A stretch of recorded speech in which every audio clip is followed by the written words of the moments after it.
할렐루야. 네. 우리 양옆에 또 전우자로 이렇게 인사하시겠습니다. 사랑합니다. 참으로 축복합니다. 참으로 축복합니다. 우리 오랜만에 이렇게 한번 축복 인사를 나눠볼까요? 당신은 꽃보다 아름답고 보석보다 귀하십니다. 당신은 꽃보다 아름답고 보석보다 귀하십니다. 할렐루야. 여기 꽃밭에 왔네요. 향기로운 꽃밭에 왔습니다. 일주일 동안 여러분 주어진 삶 가운데서 또 믿음으로 승리하셨으리라 믿습니다. 지난주 말씀 그리스도인의 사는 이유에 대해서 말씀을 드렸습니다. 오늘은 그리스도인으로서 우리가 예수 그리스도를 그의 삶과 그의 성품을 그대로 따라가고 추종하는 자들로서 주님이 걸어가시는 그 십자가 발자취를 걸어가는 그리스도인들이 살아가는 목적이 무엇인지에 대해서 우리가 함께 말씀을 나누기를 원합니다. 아멘. 우리가 로마서 말씀을 통하여서 이제 한 장의 말씀을 남겨놓고 로마서 15장의 말씀을 오늘 보게 되어지는데, 로마서에 나타난 그 하나님의 복음, 예수 그리스도를 통하여 이 세상에서 가장 큰 기쁨의 좋은 소식을 우리에게 말씀하여 주신 하나님의 놀라운 그 기쁜 소식, 복음을 우리가 발견해 가면서 로마서 1장부터 11장까지의 말씀이 그 복음에 대한 핵심 교리에 대한 말씀이 담겨 있었더라면 12장부터 마지막 16장까지의 말씀이 마땅히 그리스도인으로서 살아가야 될 삶의 현주소, 우리가 살아가야 될 청사진을 보여주는 말씀이 바로 12장부터 16장까지의 실천에 대한 말씀, 그리스도인으로서 마땅히 살아야 될 삶의 모범에 대해서 우리에게 보여준다라고 말씀을 드렸습니다. 아멘. 그 가운데서도 로마서 8장의 말씀은 핵심 진수를 담고 있다고 말씀을 드렸습니다. 로마서 말씀이 마치 정혼한 자의 결혼 반지에 비유할 수 있다면 로마서 전체의 말씀이 그 가운데 다이아몬드, 가장 값비싼 다이아몬드에 해당하는 장이 바로 로마서 8장의 말씀이었는데, 로마서 8장의 핵심 교리와 진수를 갖고 있는 말씀을 우리가 여러 차례 말씀을 나누어서 말씀을 드려서 너무 중요한지라, 그래서 이제 로마서 16장까지의 말씀을 봐야 되는데 8장의 말씀에서 우리가 많이 시간을 할애해서 지금 이제 한 장을 앞두고 있는 이 15장에 멈추어서 우리가 말씀을 보게 있어서 15장의 말씀은 1절부터 33절까지의 말씀에 상당한 분량에 이르는 말씀을 가지고 있는데, 이 말씀을 한 절 한 절 말씀을 보면서 같이 씹어가고 하나님 말씀을 먹어가며 소화를 시키면 참 너무나도 은혜롭고 좋은 시간이겠지만, 제가 8장의 말씀에 많은 할당량을 에너지를 집중하여서 이제 끝에 가서 우리가 한 주 앞두고 남겨둔 상황에서 16장의 말씀을 맞춰야 되기 때문에 이 15장의 말씀에서의 핵심 메시지를 통하여서 우리가 그리스도인의 사는 목적이라고 하는 주제를 가지고 말씀을 나누고, 또 이 말씀을 여러분들이 집에 돌아가서 더 말씀을 읽어보고 이해하는 시간이 되었으면 좋겠습니다. 그래서 오늘 본문의 말씀이 로마서 15장부터 1절부터 7절까지 말씀만을 다루고 있다고 해서 이 말씀만 드릴 것이 아니라 제가 전반에 대한 말씀을 드리면서 그 가운데서 핵심 우리가 실천해야 될 참 복음에 대한 메시지에 대해서 밝히 증거하고 오늘 좀 말씀을 맺도록 할 텐데요. 오늘 15장의 구조에 대한 분석을 조금 하고 바로 오늘 본문의 말씀으로 넘어가도록 하려고 합니다. 자, 보시면 오늘 15장 1절부터 33절까지에 나와 있는 분량 속에서 1절부터 13절까지의 말씀이 한 단락입니다. 그래서 이 말씀의 표제가 여러분 나와 있듯이 성경에 선을 이루고 덕을 세우라 라고 하는 말씀이 담겨 있어요. 그 가운데서 우리가 14장 지난주에 말씀해 봤던 믿음이 강한 자와 믿음이 약한 자의 관계성 속에서 믿음이 강한 그리스도인으로서 우리가 성도로서 어떻게 인간관계, 대인관계를 맺고 살아가야 되느냐 실제적 지침에 대해서 말씀을 받습니다. 한번 1절을 같이 한번 읽어보겠습니다. 15장 1절 시작. 믿음이 강한 우리는 마땅히 믿음이 약한 자의 약점을 담당하고 자기를 기쁘게 하지 아니할 것이라 라는 거예요. 자, 그래서 이 믿음의 정도에 대해서, 강도에 대해서 1절부터 13절까지의 말씀을 나누려고 합니다. 다시 말씀드려서 혈통적 유대인과 이방인 그리스도인들과의 관계 속에서 너무나도 인종이 다르고 종교가 다르고 모습이 다르고 성향이 다른 많은 이들이 교회라고 하는 그리스도의 피값으로 사신 교회에 모여진 공동체가 어떻게 하나가 될 수 있을까에 대한 고민을 가지고 함께 말씀을 풀어가려고 하고요. 15장 14절부터 21절까지의 말씀을 보시면 거기 나와 있는 표제가 하나님의 복음의 제사장 직분이라고 이렇게 말씀하여 주고 있는데 오늘 사도 바울이 두 가지 이야기를 하고 있는 거예요. 14절부터 21절까지 말씀은 한 가지는 자기가 거룩한 하나님의 부르심, 제사장 직분을 받았는데 그것은 유대인을 전도하기 위한 전도자로서의 부르심이 아니라 저기 저 열방, 아직도 예수님을 믿지 아니하고 있는 이방인들의 사도로서 내가 부르심을 받았다라고 말씀하여 주고 있는 것입니다. 그래서 한번 읽어보도록 하겠습니다. 16절 말씀에 한번 다 같이 읽어보도록 하겠습니다. 시작. 이 은혜는 곧 나로 이방인을 위하여 그리스도 예수의 일꾼이 되어 하나님의 복음의 제사장 직분을 하게 하사 이방인을 죄물로 드리는 것이 성령 안에서 거룩하게 되어 받으실만 바라게 하여 하심이라. 아멘. 하나님의 복음의 일꾼으로서 제사장 직분을 감당하는 사도 바울이 이방인들을 구원하기 위한 도구로 내가 하나님 앞에 쓰임받고 부르심을 받고 하나님의 나를 통하여 그렇게 사용하신다라고 이야기를 하고 있는 것이 첫 번째, 두 번째 단락에서 첫 번째 메시지입니다. 그 가운데서 두 번째 단락에서 두 번째 메시지는 뭐냐면 오늘날 한국교회가 조국교회가 이 말씀을 밝히 듣고 깨달아야 될 말씀인데 두 번째 메시지는 바로 20절 말씀입니다. 한번 20절 말씀을 같이 읽어보겠습니다. 시작. 또 내가 그리스도의 이름을 부르는 곳에 복음을 전하지 않기를 힘썼으니 이는 남의 터 위에 건축하지 아니하여 함이라. 아멘. 무슨 말씀입니까? 그리스도의 복음을 예루살렘에서부터 시작되어진 성령의 불길로 시작되어진 복음의 행보가 일루리온까지 편만하게 복음이 증거됨에 있어서 사도 바울의 복음 전파의 철칙, 원칙이 있었다면 복음이 이미 전파된 터 위에는 자기의 집을 세우지 않았습니다. 여러분, 오늘 한국교회 모습을 보면서 참으로 가슴 아프고 안타까운 모습들을 많이 봅니다.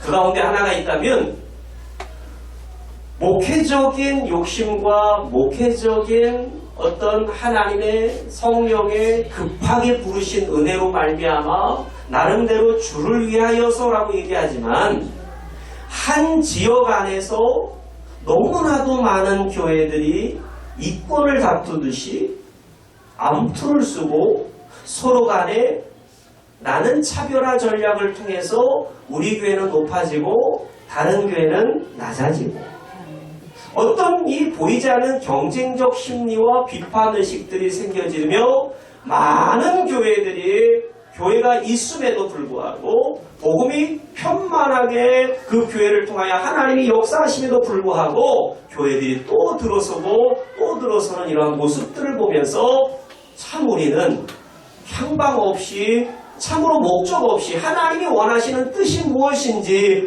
모르는 길을 잃어버린 현실에 있다라고 생각이 됩니다. 여러분, 한 지역이면 요즘에는 감사한 거예요. 한 건물 안에 교회가 2개, 3개가 들어오는데요. 요즘에는 큰 빌딩, 프라자처럼 큰 빌딩 이 복합 상가 속에서 교회들이 층층이 들어와 있는 모습들을 기이한 현상들, 너무나도 기형적인 모습들을 우리는 발견할 수가 있습니다. 실제로 우리 구리에 있는 우리 열린교회 기도처가 있는데 똑같이 간판은 달지 않고 십자가 종탑을 세워놓진 않았지만 교회 이름이 창문에 붙어 있어요. 열린교회, 대한예수교장로의 열린교회라고 붙어 있는데 저희는 2층에 있습니다. 저희가 들어올 당시에는 교회가 없었고 기도원이 없었어요. 활동을 하지 않았어요. 그런데 저희가 들어오고 나서 3층, 4층에 갑자기 교회가 들어오고 기도원이 들어오더니 한 건물 안에 3개의 교회가 있는 거예요. 저는 그 주인분과 부동산 중개업자들이 참 이해가 되지 않고 또 거기 교회가 그대로 있음에도 불구하고 들어오려고 하는 목사님들의 그 마음이 참 궁금해요. 그럼 교회가 들어오면서 기존에 있는 목사님에게 연락을 취하든지 방문을 해서 인사를 할 수 있는 문제도 있습니다. 그런데 전혀 그런 인사가 없고 관계가 끊어진 채 그냥 서로 멍멍한 상태에서 자신의 신앙을 따라 살아가고 있는 모습들이 참 기형적이다라는 생각을 갖게 됩니다.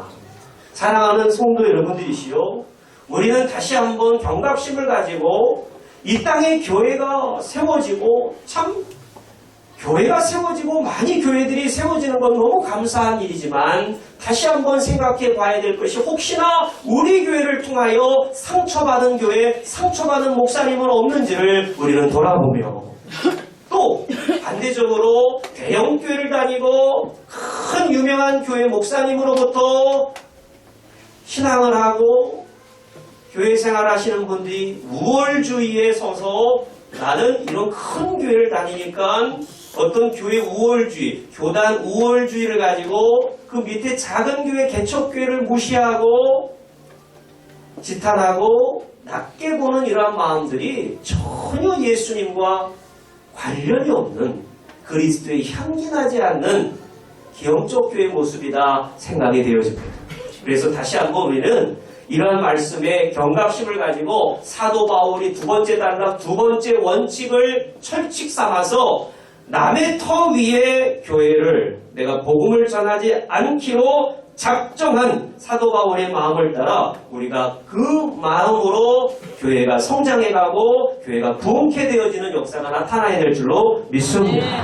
아멘. 마지막 3번째 단락의 메시지는 22절에서 33절까지의 말씀인데 사도 바울이 이제 이 로마인들에게, 로마인 성도들에게 쓴 편지가 로마서가 아닙니까? 물론 더디오를 통하여서 대필한 말씀, 기록된 서신이긴 하지만 하나님의 성령의 영감을 통하여 사도 바울이 하나님의 영감을 통하여 불러준 말을 그대로 기록한 말씀이 로마서 서신이죠.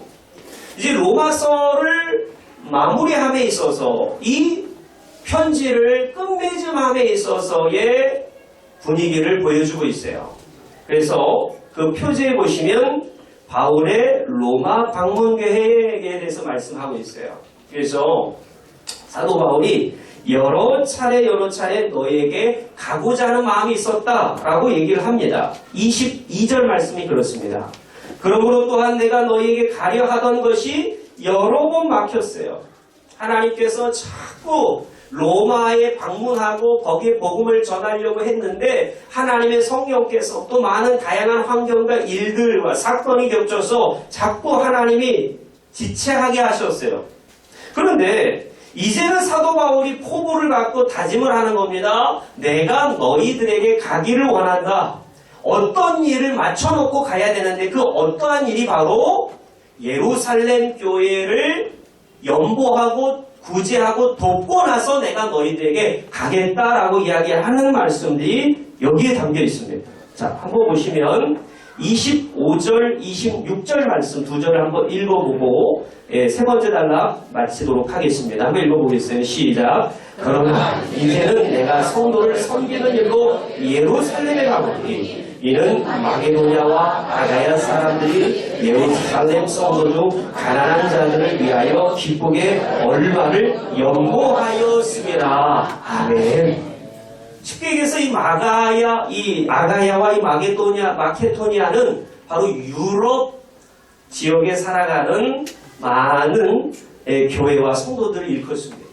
마게도냐와 아가야. 그래서 고린도전서의 말씀에서 보면 그 예루살렘 교회를 위한 연보가 고린도 교회를 향하여서도 지원이 되었고 갈라디아 교회를 통하여서도 예루살렘 교회를 향한 연보가 지원이 되었으며 빌립보 교회를 통하여서도 그 지역에 있는 많은 유럽 교회들이 그 당시에 로마의 기독교 박해가 점점 더 시닫게 되어서 격해지자 예루살렘에 있었던 예루살렘 교회, 복음이 첫 시작으로서 성령의 충만함으로써 나타났던 예루살렘 교회가 점점점 박해와 환난과 권고와 핍절 가운데 살아가게 됩니다. 그러니 경제적인 어려움이 생기게 되는 거예요. 왜냐하면 당시 예루살렘 지역에는 흩어졌던 디아스포라 유대인들은 다 각 지역으로 유럽으로 아시아로 흩어졌겠지만 그나마 예루살렘에 남아있는 성도들은 대부분 유대인들이었을 거예요. 그럼 유대인들의 중심 행정체계를 보면 그들은 그 사내들인 공회라고 하는 중심 축으로 말미암아 사회, 경제, 정치, 문화, 교육 모든 것들을 통달하는 기관이 바로 종교기관인 사내들인 공회입니다. 그들은 왕정 정치가 아니라 신정 정치였어요. 하나님의 신적 대리자로서 대제사장과 제사장 그리고 그 밑에 말씀을 가르치는 서기관들과 많은 종교 지도자들이 포진해 있었던 그 사내들인 공의회가 거의 그 사회 전반 시스템을 통달하고 통제하는 역할, 그것이 바로 사내들인 공의였기 때문에 예수님을 믿는 성도들은, 기독교인들, 그리스도인들은 다 사내들인 공의에서 쫓김받게 되는 거예요. 그들의 민족에서, 그들의 이 수에서 쫓김을 받게 돼요. 그러면 그들의 회원에서 끊어지게 되면 그들은 가난하게끔 되겠죠. 돈을 벌 수가 없어요. 농사를 지을 수도 없어요. 가난해집니다.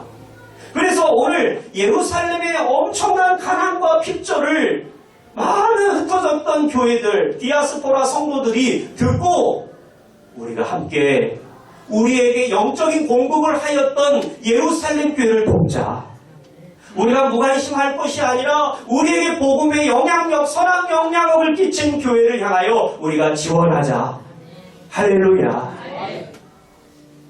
여러분, 교회 마인드는 이래야 됩니다. 우리 교회, 너의 교회가 아니라 하나님께서 원하시는 하나님의 나라가 이 땅 가운데 임하시면 주권이 하나님께 있고 하나님의 백성이 세워지고 하나님의 거룩한 땅에서 하나님의 교회가 세워져 가야 되는데 그것은 교권주의의 교회가 아니라 모든 공교회가 서로가 도와가며 서로 힘을 쓰며 연합과 일치를 이루는 하나님이 원하시는 거룩한 나라를 확장해가고 실현해가는 그러한 교회가 이 땅 가운데 세워져야 될 줄로 믿습니다.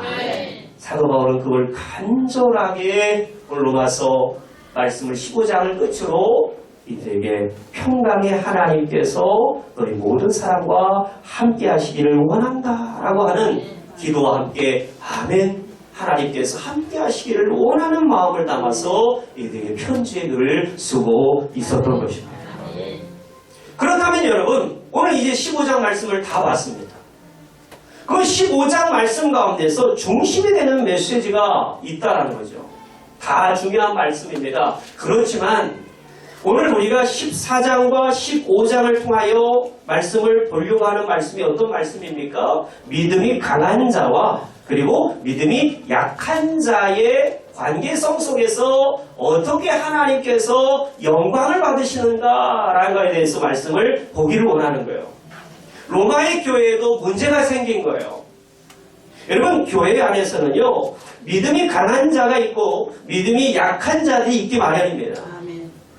근데 지난주에 제가 말씀을 드렸다시피 말씀을 잘 보셔야 돼요. 14장과 15장에 걸쳐서 믿음이 없는 자와 믿음이 있는 자, 유무를 가리는 것이 아니라 믿음이 강한 자와 믿음이 약한 자에 대해서 강도에 대해서 정도에 대해서 말씀하고 있음을 기억하셔야 돼요. 우리는 흔히들 남을 비판하고 뭔가 내가 남보다 조금 부족함을 느낄 때 신앙을 잘하고 또 나름대로 봉사, 충성 열심히 하는 자들에 대한 비판과 정죄의식이 생겨날 때가 있습니다. 그래서 믿음이 좀 있고 없고의 차이를 저 사람 기도 많이 하니까 저 사람 말씀을 많이 보고 선행을 많이 하고 봉사를 많이 하고 나름대로의 목사님께 교회에 충성을 하며 살아가는 자들을 믿음이 참 있다. 저 사람 믿음이 있다라고 이야기를 하는 실수를 범할 때가 있어요. 우를 범할 때가 있어요. 믿음이 있고 없고의 말씀이 아닙니다. 또 정말 사정이 있고 어려운 일이 생겨서 가정에 너무나도 어려운 일이 생겼어요. 그런 사람을 일컬어서 교회를 못 나오고 주님 앞에 바르게 주님의 것을 드리지 못하고 정말 충성 봉사할 수 없는 상황에 이런 자들이 있는데도 우리는 흔히들 저 사람 믿음이 없어서 그래요. 저 사람 믿음이 없어서 기도하지 않는 거야. 저 사람 믿음이 없기 때문에 교회를 성실히 다니지 않아라고 정죄할 때가 너무나도 많다는 거예요. 사랑하는 성도와 하나님께서는 절대로 믿음의 유무를 말씀하지 않으세요. 우리가 예수님을 영접하고 우리가 성령으로 말미암아 우리 안에 계신 성령님이 우리 안에 거듭나여 우리가 죽고 성령으로 우리의 마음이 성령의 전이 되면 주님께서 내 안에 계시면 바로 여러분 우리 가운데 믿음이 있게 되는 거예요. 믿는 것도 내가 믿는 것이 아니라 성령 하나님이 믿게 하시는 거예요. 내가 믿고 싶어서 믿습니까? 아닙니다. 하나님이 믿어지게 하시는 거예요. 그렇기 때문에 믿음은 뭐죠? 하나님의 은혜로 말미암아 우리는 믿음으로 구원을 받았으니 이것은 하나님의 선물이라. 에베소서 2장에 분명히 말씀하고 있어요. 하나님의 선물임을 기억해야 돼요. 값없이 그냥 우리에게 유익을 주시기 위해서 우리에게 구원을 주시기 위해서 우리가 너무 사랑스러워서 하나님께서 우리를 자녀 삼으셨기 때문에 하나님의 세상을 이처럼 사랑하사 독생자를 주신 이유는 우리를 멸망치 아니하고 우리가 멸망치 아니하고 하나님의 나라에서 영생을 누리게 하기 위해서 우리에게 생명을 주신 줄로 믿습니다. 그렇다면 오늘 우리가 기억해야 될 것이 뭐냐면 1절부터 7절까지의 말씀을 보면서 믿음이 강한 자가 있고 믿음이 약한 자에 대한 분명한 구분점이 어디냐라는 거예요. 믿음이 강한 자는 어떤 모습을 보며 강하다고 그러고 믿음이 약한 자는 어떤 모습을 보며 약하다고 하는 것입니다. 여러분 사도 바울은 14장과 15장 로마서 14장과 15장을 통해서 믿음이 강한 자는 바로 어떤 이유에서 강하다고 얘기하냐면 인간관계에서 얼마나 성숙한 정도에 대해서 말씀하고 있습니다. 즉 이웃 간의 관계 속에서 타인 간의 관계 속에서 우리의 믿음이 증명되어질 수 있다는 거예요. 절대로 여러분 말씀을 많이 읽고 많이 안다고 해서 믿음이 강한 것이 아니고 기도를 하루 종일 왼종일 집안에서 교회에서 앉아서 주님께 시간을 보낸다고 해서 믿음이 강한 것이 아니라 우리가 하나님 앞에서 받은 바 은혜를 수평적 관계 속에서 어떻게 이웃에게 나누며 행하느냐가 바로 믿음의 강함과 약함의 정도의 차이인 줄로 믿습니다. 하나님과의 영적 관계가 소통이 되어지고 하나님 사랑, 이웃 사랑이 실천되어지는 사람이 바로 온전한 사람이라고 할 수 있는 겁니다. 하나님을 사랑한다고 하면서 이웃을 사랑하지 않는 사람 많거든요. 이웃을 돌보지 않는 사람 많죠. 가까이 있는 내 가족들을 돌보지 않은 일들도 너무 많아요.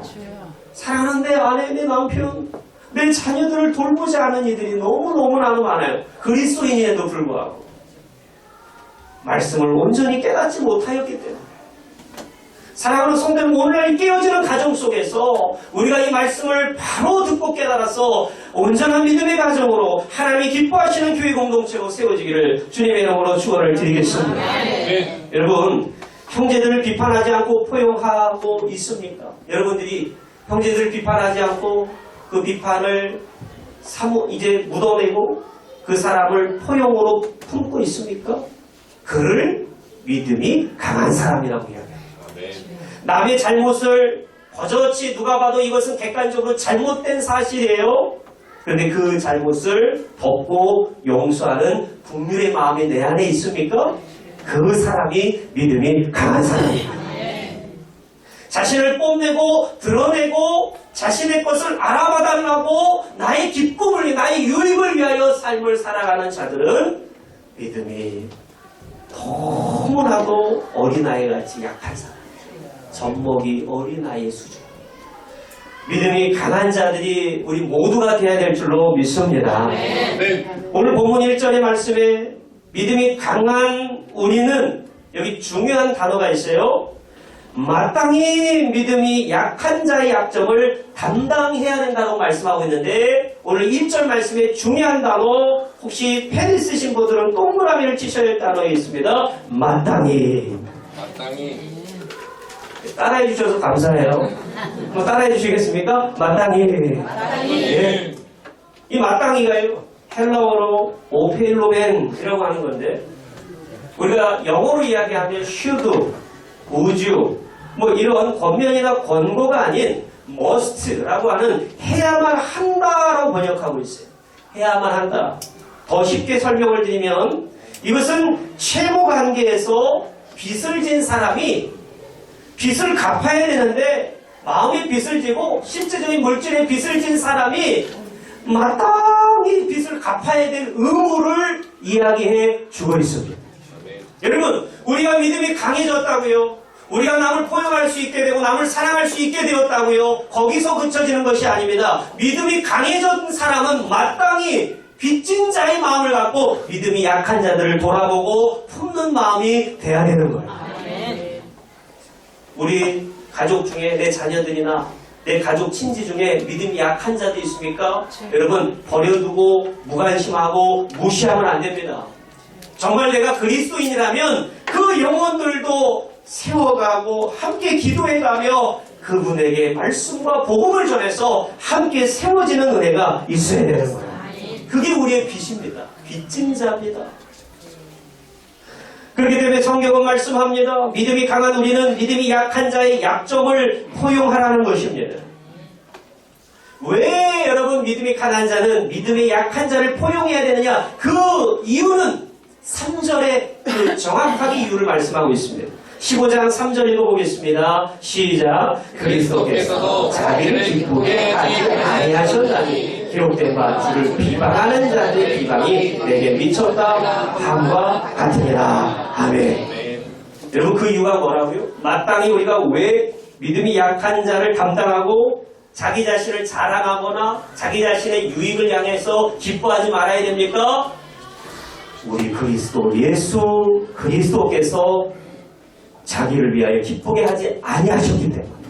이 말씀은 뭐냐면 예수님께서 이 땅에 오신 목적은 섬김을 받으려 하려 하심이 아니라 섬기려 하십니다. 우리 예수님께서는요, 로마의 황제로 어떤 유명한 장군으로 이 땅 가운데 오신 것이 아닙니다. 전 세계 지배자로 이 땅 가운데 오신 것이 아니라 가장 낮고 천하고 인간의 미천한 몸을 입고 이 땅 가운데 가난한 자들과 병든 자들과 소외된 영혼들의 이웃이 되기 위하여 친구가 되기 위하여 예수님이 이 땅에 오셨습니다. 우리는 너무나도 기독교를 잘못 생각할 때가 있습니다. 그래서 여러분, 위로부터의 기독교인지 아래로부터의 기독교인지를 여러분 다시 한번 생각해 봐야 돼요. 어떤 분들은 고지론에 입각해서 고지를 점령해서 내가 많은 사람들에게 선행을 베풀고 구제하고 섬겨하겠다. 그러니까 일단은 내가 높아져야 돼요. 돈을 많이 벌어야 돼요. 내가 성공해야 돼요. 여러분, 과연 그것이 그리스도의 예수님이 보여주신 본입니까? 그렇지 않죠. 예수님은 현재 내 자리에서, 내 위치에서 가난한 자, 소외된 자, 울고 있는 자, 울분이 가득한 자의 마음을 위로해 주시고 그들과 함께 걸어주시고 그들의 마음을 안아주시면서 함께 품고 가셨던 분이 우리 예수님인 줄로 믿습니다.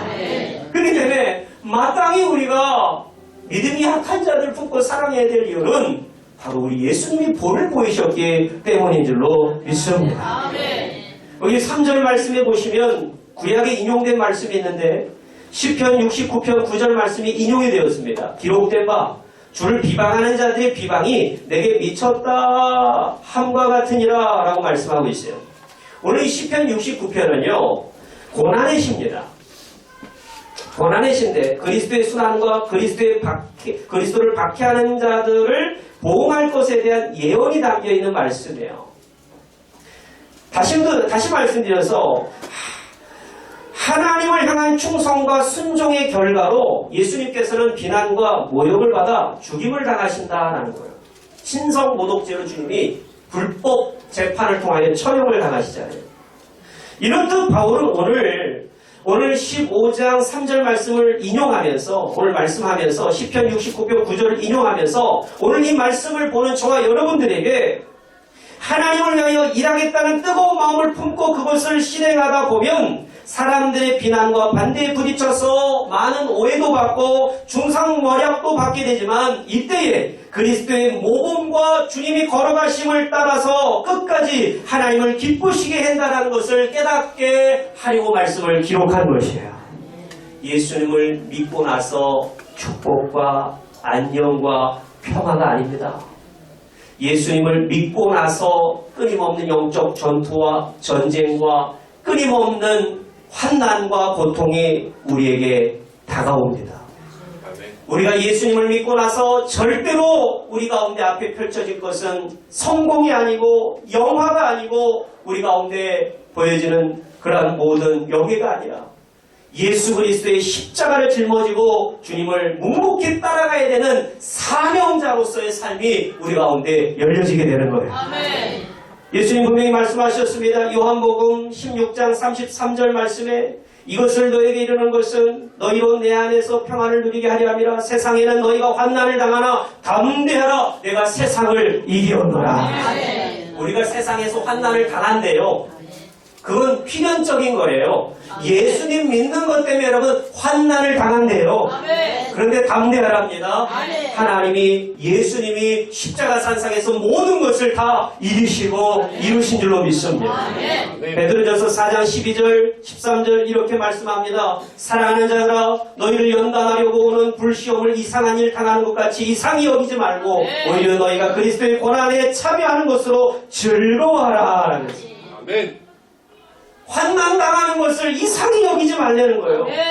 당연하게, 담대하게, 의연하게 받아들여서 그리스도의 고난에 참여하는 것으로 하늘의 상급이 주어지는 것으로 승리의 관이 기다리고 있는 것으로 즐거워합니다.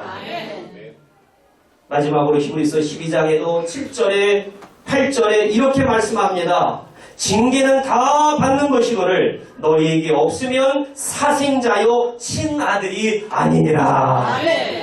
사랑하는 성도 여러분, 예수님을 영접하고 예수님을 믿고 그리스도인이 된 사람이 만약에 잔잔한 호수와 같이 아무런 환난도 어려움도 나에게 닥쳐오지 않으면 그 사람은 사생자요 친아들이 아니라는 거예요. 다시 말씀드려서 예수님을 잘못 믿고 있다는 거예요. 여러분, 우리 환경에 어려움이 있습니까? 재정에, 건강에 어려움이 있습니까? 끊임없이 예수님을 믿는 그 이유 때문에 엄청난 공격들이 쏟아지고 있습니까? 그것은 여러분 살아있다는 증거입니다. 하나님의 자녀요, 하나님의 아들로서 지금 깨어있다는 증거입니다. 흑암의 권세 악한 영들은 끊임없이 우리를 공격해옵니다.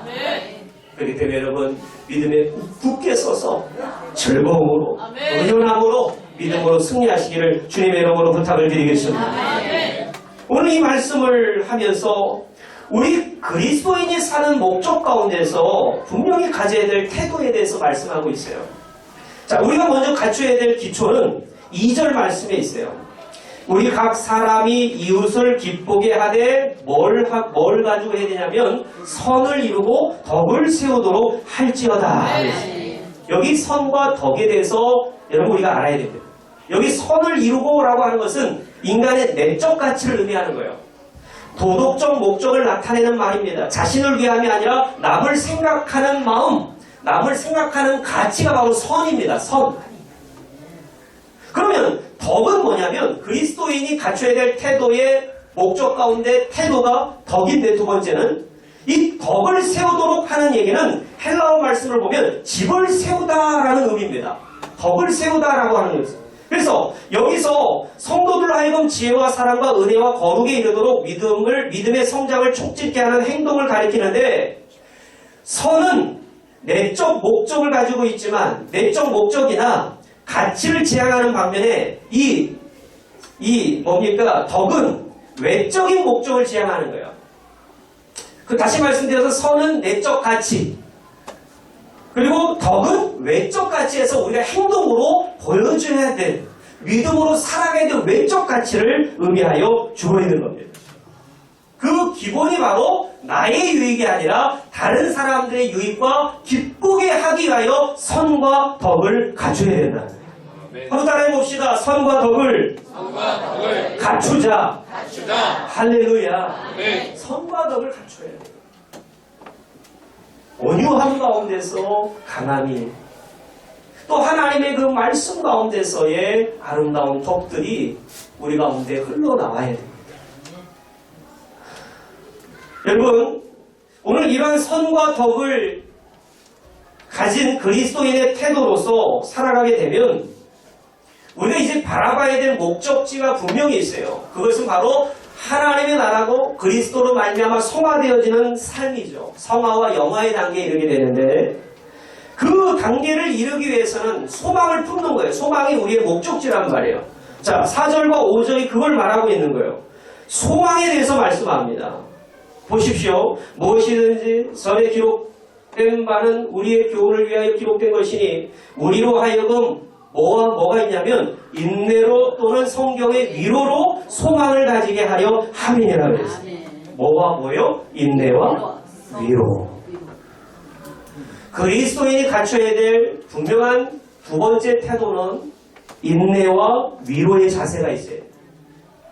소망을 바라보고 그리스도 예수를 본받아 이것을 인내하고 서로를 성경적 위로를 통하여 서로를 위로하고 위로받는 것은 무슨 이유 때문에 이렇게 소망을 바라보고 나가게 되냐면 오늘 5절 말씀에 분명히 말씀합니다. 한번 다 같이 읽어보겠습니다. 시작. 이제 인내와 위로의 하나님이 너희로 그리스도 예수를 본받아 서로 뜻이 같게 하여 주사. 할렐루야. 결국 인내와 위로의 마음을 갖게 하사 소망을 품게 하세요. 결국 소망 가운데 나가는 자들은 이 이유가 뭐냐면, 하나님이 이걸 목적하신 이유가 뭐냐면 한 마음과 한 입으로 서로 뜻이 같게 하기 위하여서 우리에게 소망을 주신 거예요. 여러분, 오늘 이 시간에 돈이 목적이 되셔서 이 땅 가운데 나오셨다면, 여러분, 우리가 목적이 우리 같은 배를 탄 것이 아니라 다른 배를 탄 겁니다. 같은 행성지에 배를 탄 것이 아니라 목적지가 다른 배를 타셨다. 혹시 명예가 목적이십니까? 내 어떤 사업의 성공과 내 어떤 부귀 영화가 목적입니까? 그것은 여러분 우리의 뜻이 같아질래야 같아질 수가 없습니다. 교회는 분열되고 교회는 무너지고 말 거예요. 어떻게 우리가 뜻이 같아지고 한 마음과 한 입술로 예수 그리스도의 안에서 하나 될 수 있습니까? 그것은 하나님의 우리에게 베풀어 주신 인내와 위로와 주님을 바라보는 소망, 같은 초점과 방향을 바라보고 있기 때문에 우리는 하나가 될 수가 있는 것입니다. 이 땅의 소망이 아니라 하나님의 나라의 소망을 주셔야 돼요. 여러분, 우리 이 땅의 가치에 너무나도 매몰될 때가 많이 있다는 거예요.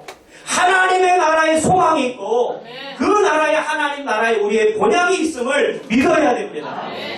자꾸 우리가 이 세상에서 이 세상 가치관과 세계관에 너무 매몰되고 무너질 때가 많이 있어요. 살기 바빠서 밥 먹고는 살아야 되니까 앞으로 미래에 대한 염려와 두려움 때문에 우리의 믿음이 인내와 위로가 없고 덕과 선행이 없는 모습으로 살아갈 수밖에 없는 우리 현실 속에서 다시 한번 우리는 하나님의 마음을 가지고 소망을 품고 주님을 섬겨야 될 줄로 믿습니다. 오늘 말씀을 결론을 맺으면서 그러면 그리스도인이 사는 진정한 목적이 뭐냐라는 거예요. 저는 7절과 8절 말씀을 드리면서 맺고자 합니다. 자, 7절 말씀을 읽겠습니다. 시작. 그러므로 그리스도께서 우리를 받아 하나님께 영광을 돌리심과 같이 너희도 서로 받으라. 아멘. 자, 6절과 7절에 공통된 어구와 단어가 있어요. 그것은 무엇을 위하여 살라는 것입니까? 하나님 아버지께 영광을 돌리게 하려 하심이니라. 여러분, 그리스도인이 사는 목적이 무엇입니까? 하나님의 영광을 위해 사는 거예요. 그럼 하나님이 영광 되려고 하면 어떻게 살아야 된다는 거예요? 다시 역으로 뒤집어 얘기하면, 말씀을 드리면, 같이 서로 뜻이 하나가 돼서 한 마음과 한 입술로 하나님 안에서 하나가 되어질 때에 서로를 포용하고 용서하고 간용할 때에 하나가 될 수 있는데 이 하나가 되면 하나님이 영광을 받으시는 줄로 믿습니다. 하나님이 영광, 주여 주여 나는 하나님의 영광을 위하여 주를 위하여 살겠다라고 입술로는 고백하지만 우리는 얼만큼 성도를, 형제를, 자매를, 이웃을 사랑하며 포용하고 그 약점과 그 허점과 그 빈틈을 공격하는 도구로 쓰는 것이 아니라 그걸 덮어내고 보호하고 사랑하는 목적으로 사용하고 있느냐에 따라서 그 사람이 믿음이 강한 사람인지 약한 사람인지가 분명히 드러나게끔 되어 있습니다. 판단하시는 이는 하나님뿐이십니다. 여러분들에게 주어진 하나님의 거룩한 양심에 맞게끔 믿음으로 주님이 주시는 성령의 인도와 지도 속에서 승리하시기를 주님의 이름으로 부탁을 드리겠습니다. 기도하세요. 거룩하신 하나님 감사합니다. 말씀을 통하여 하나님 우리 그리스도인들이 살아가는 분명한 목적을 깨닫게 하여 주시고 지금 내가 위치해 있는 현 주소는 어떠한지를 돌아보며 나 자신을 깨워서 내 가정을 깨워서 온전히 하나님이 기뻐하시는 소망을 품고 주님을 섬길 수 있도록 축복하여 주옵소서. 감사하며 예수 그리스도를 받들어 기도 올리옵나이다. 아멘.